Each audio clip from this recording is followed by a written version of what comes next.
Κυρίες και κύριοι, οι συζητήσεις συνεχίζονται στον κόσμο των design hotels.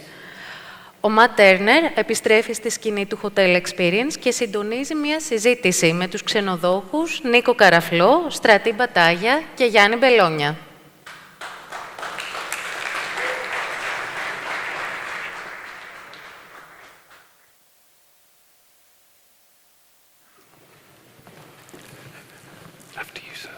Thank you very much. Thank you. Do you, gents? Yeah. Okay, I can sit here.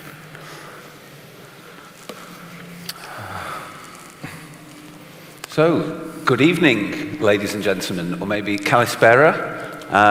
I'm not sure how many of you were here at 11:30 a.m. when my last panel was. Can we have a quick show of hands? Who was here at 11:30? Really? I'm hoping you've not been here for the last 7 or 8 hours and that you got some lunch. Some of us were watching you online, so I'm that's him. So yeah, it's good to be back so soon. Those of you who were here earlier will have heard my whole story about my scarf, the carpet. I'm not going to bore you again with that because you really had to be here. But I do have a new item of clothing, which is from someone I guess you guys would know, Kostis. The owner of Modernist Hotel and his Greek Foundation brand. And you certainly won't be able to read this, but it says, "Take me to a Greek island," which is pretty much my permanent state of mind. But I think, you know, with the gentlemen that I have assembled here, this could just as easily say, take me to a Greek beach, take me to a Greek rock, perhaps, take me to a Greek forest, a Greek mountain. So shortly, you know, we'll be hearing a lot more about these properties.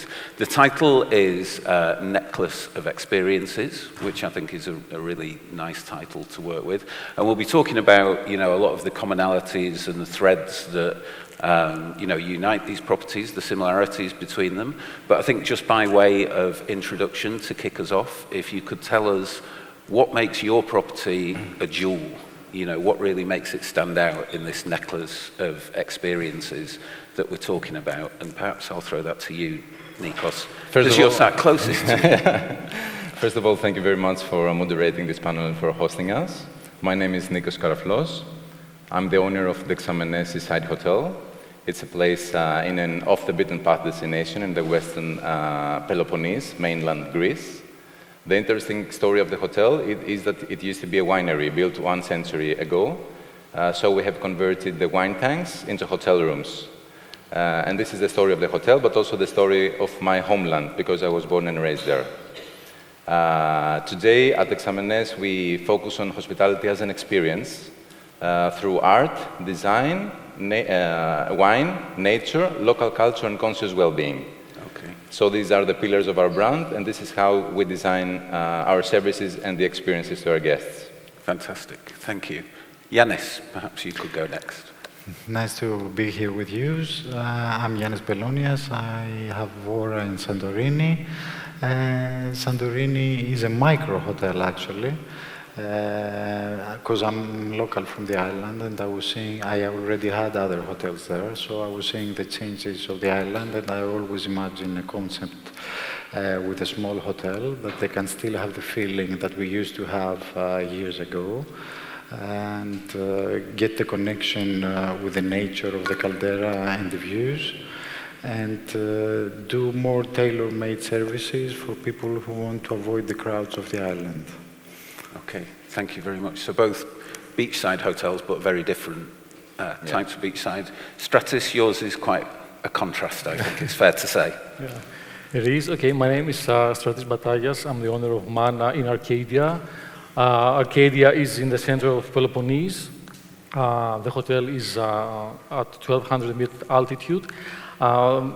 The building was pre-existing. It used to be a sanatorium that operated in the 20s for people with TB, with tuberculosis. So it operated for just 10 years till the Second World War. Then it was totally abandoned. I was going to this region as a child, so I had memories from the building. I was sneaking in with my friends, and we were, you know, putting bets who would go to the first floor, the second floor.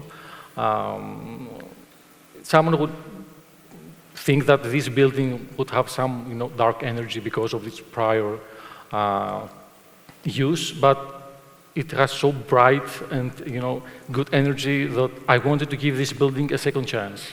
So it was a dream since I was a child to rebirth this building. In this area, Arcadia, since the ancient times, was considered like a pastoral paradise on earth, and the Arcadian ideal is that a man doesn't impose on nature, but lives in harmony with nature. So I think that this is now very valid today. Okay, wonderful, thank you. And I guess, one of the common threads between you all is that all of these properties are members of Design Hotels, the marketing representation platform. And I know, having worked with them very closely for many years, Design Hotels have very high kind of standards and barriers to entry, even to be, in their portfolio of properties. So I think the fact that you're all there speaks volumes in itself about the quality of what you're offering. In terms of the kind of common threads that bind you all, I think one of the other most obvious points is that you are all designed by the same architects, who we're going to be hearing from shortly, who I'm sure will be familiar to most people in the audience, K Studio. So one of the things that interests me is, the background to that. How did you end up working with K Studio? It's fairly simple for you, Nikos, because you worked for K Studio. It's a bit longer story because please share our relationship has gone through many phases throughout the years. Okay. So I first met them in 2012 when I was searching for the right architects for that project, because the vision was very specific, like maintaining as much as possible and letting the walls tell the history. So I had many meetings with different architects, and K Studio back then was a very small team in a basement in a suburb of Athens, not in the center, in a three-story building they are today. So they were very in their beginning. We had the first master plan together in 2013. It was completed. But afterwards, the project of the Dexamenes was frozen because of the financial crisis back then. And Dimitris Karabatakis and Konstantinos proposed me to enter their team as a manager.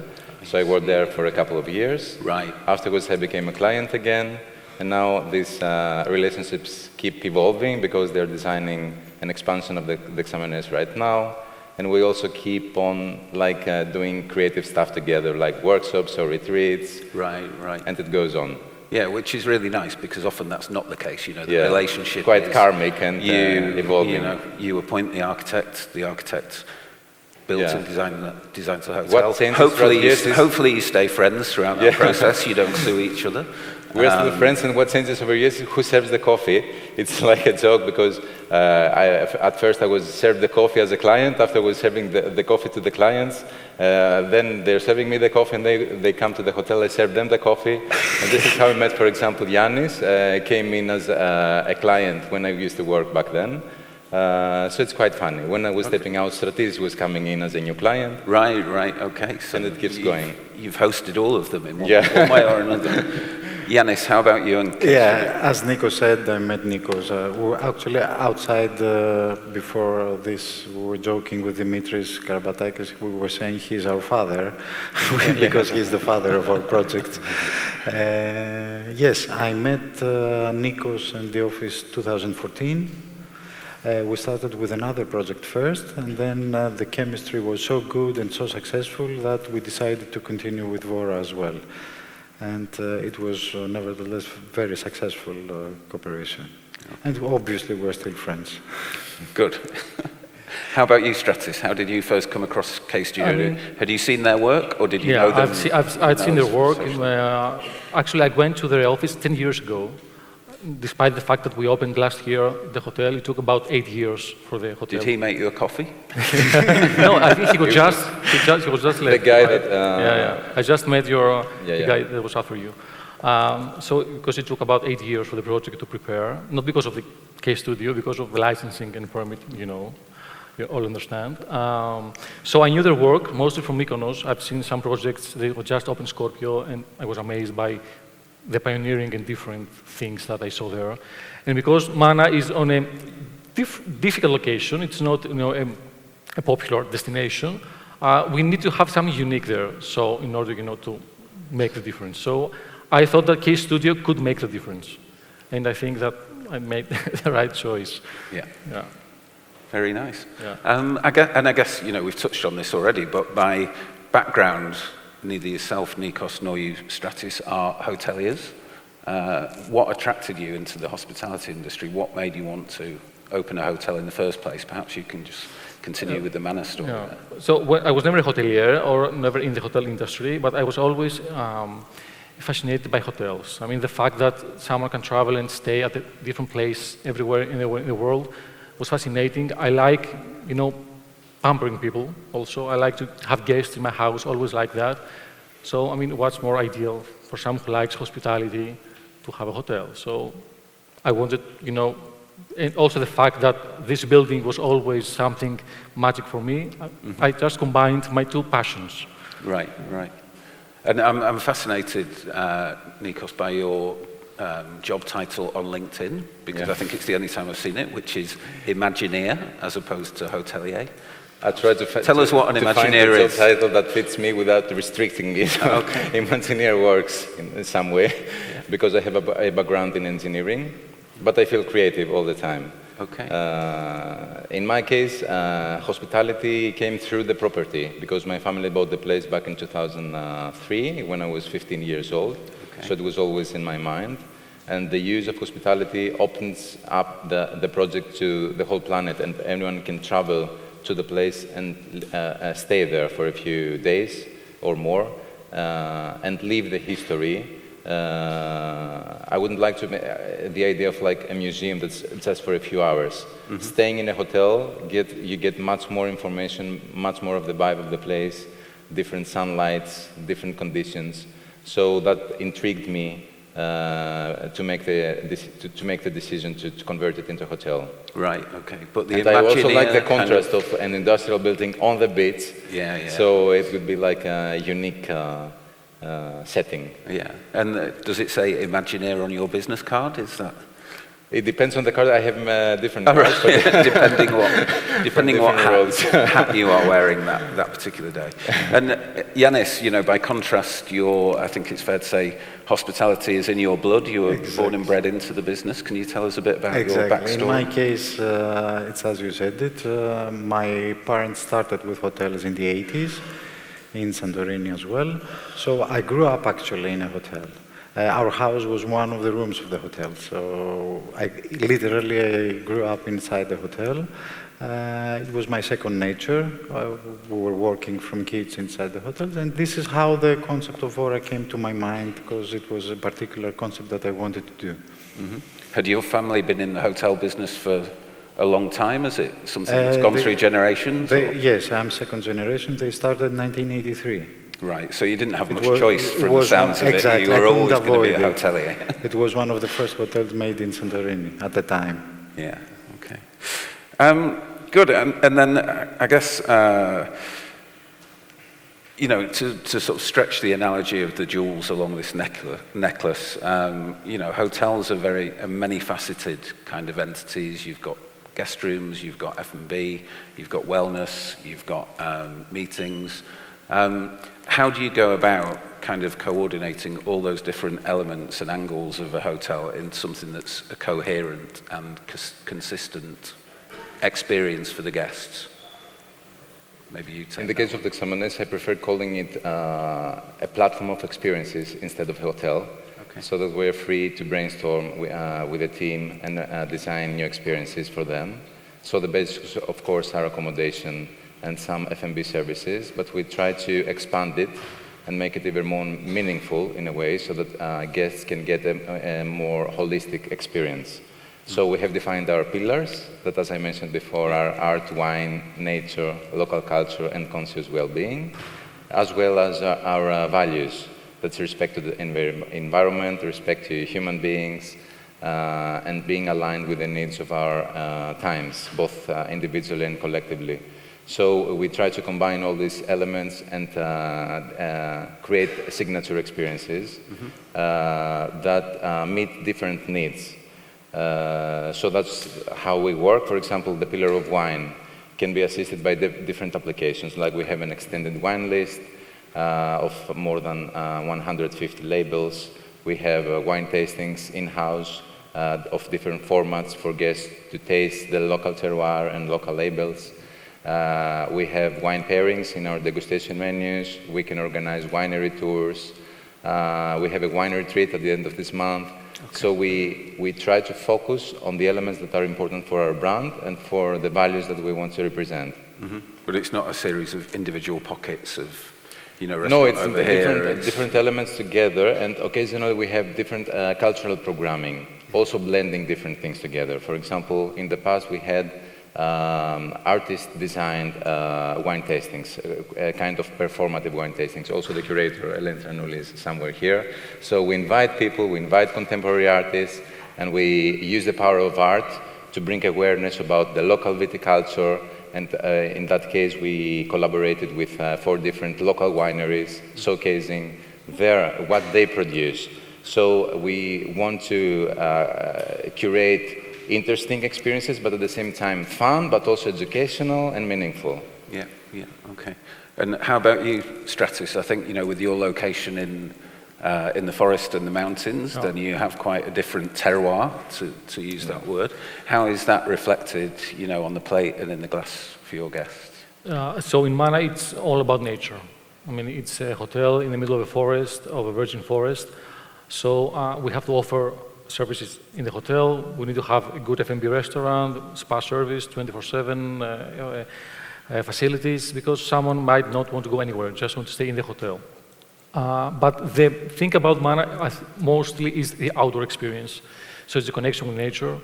So we offer horse riding, or from the trekking trails that are about 80 kilometers long, certified trails in the Menal Mountain, or you can do rafting in the gorge, in the river. Depending the seasonality, we do travel hunting. Now it's the mushroom period starts, which is very interesting because there are thousands of mushrooms growing around the area. So it's more the connection with the nature. It's a place you just hear the birds, you hear nothing. Even the building imposes you to speak silently. Everyone that enters the door, for some reason, speaks silently because they don't want to disturb, you know, this tranquility of the place. Mm-hmm.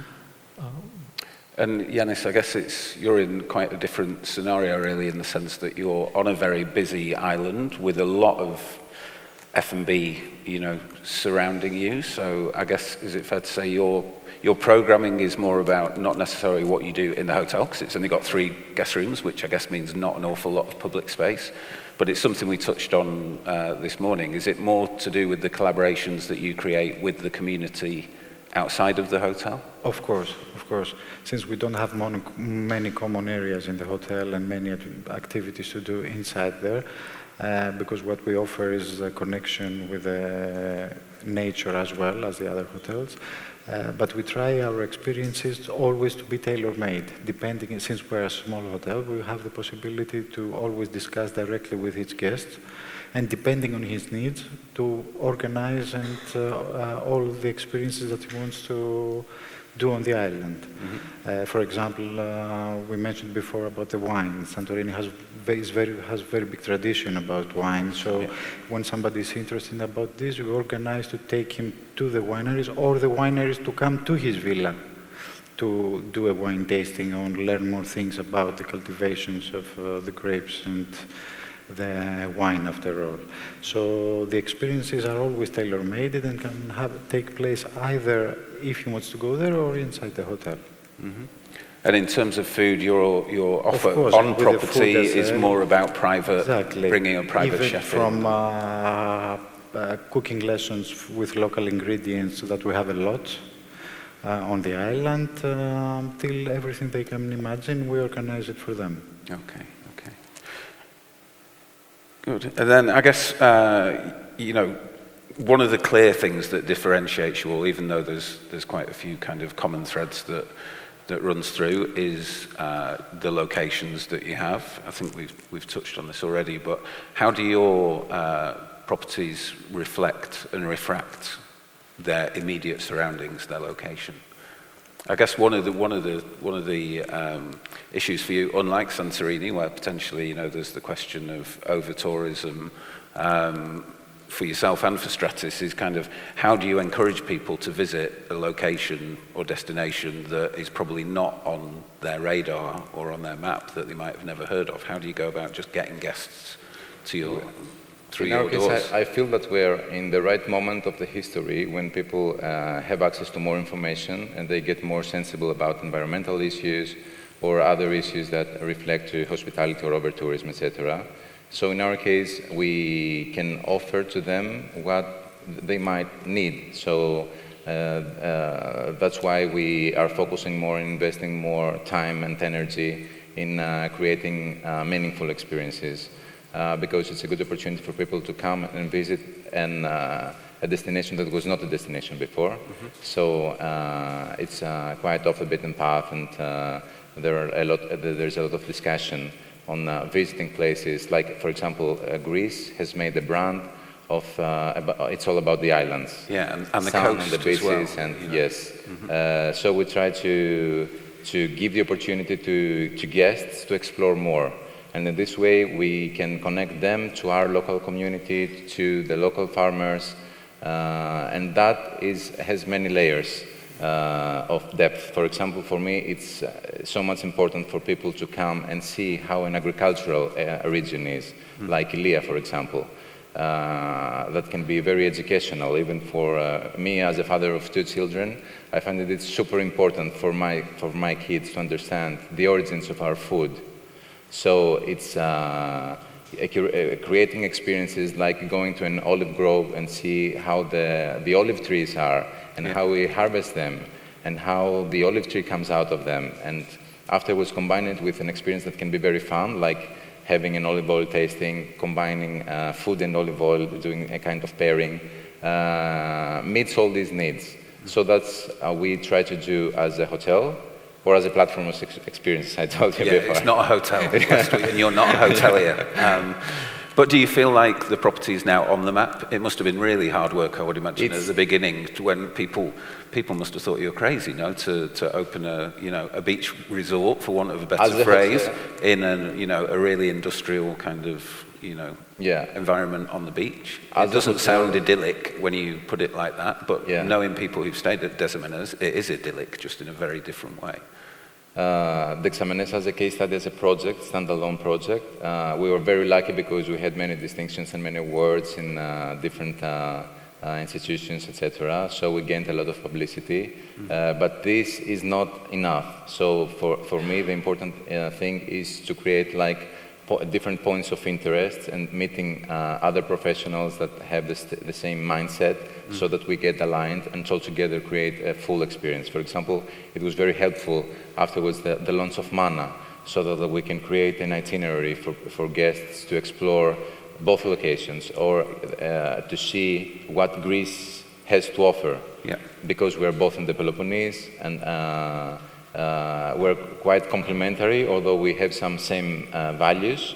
So people can come from Athens and see the urban way of life of Athenian life today, and afterwards they can go in the middle of nowhere, I would say, because I have visited Mana and it's like a sanctuary lost in the trees, and they can get another aspect of what Greece looks like. I also had the experience with the mushroom hunting. It was super cool, super fun, but also very educational. Yeah. And afterwards they can come to Dexamenes. We also have like ancient Olympia and other sites of interest, but we also have these options of experiences. So if more and more professionals start doing interesting ventures in the region of the Peloponnese, that's when we will really be on the map. Yeah, I think there's a great opportunity there, in terms of the city and beach combination of break has always been a very sort of popular choice, because you're not just getting one holiday, you're kind of getting two in one go. But I think the way you've approached that, where you've got guests that are experiencing Dexamenes and Mana on the same trip, then it's a completely different kind of angle on that idea of having a twin destination. How are you finding, I mean, obviously this is helping if he's done some of the groundwork and bringing people to, lesser known parts of Greece, but how are you finding putting Mana on the map? Because this is really quite a remote location. Thank you, Nico. I mean, you can easily be our brand ambassador. You said so nice things for the property. Thank you. The mountain traditionally in Greece is a destination for the wintertime. This is not the case in Europe, though. I mean, we have international guests that they're telling us that they go to the mountains throughout the year, so summer and the winter. This is, though, changing in Greece as well. I mean, we see more and more Greeks that want. I mean, we have wonderful islands. Of course, we go to the islands in the summer, but they need to also try something different. They need to go to the mountain, which is more serene. I mean, also the climate change is a big thing here because the mountains, they have a difference of maybe 15, 20 degrees from the seaside.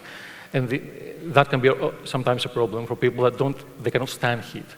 So we had so many guests during this summer. It was our first summer that were coming to avoid the heat, the excess heat of the summer.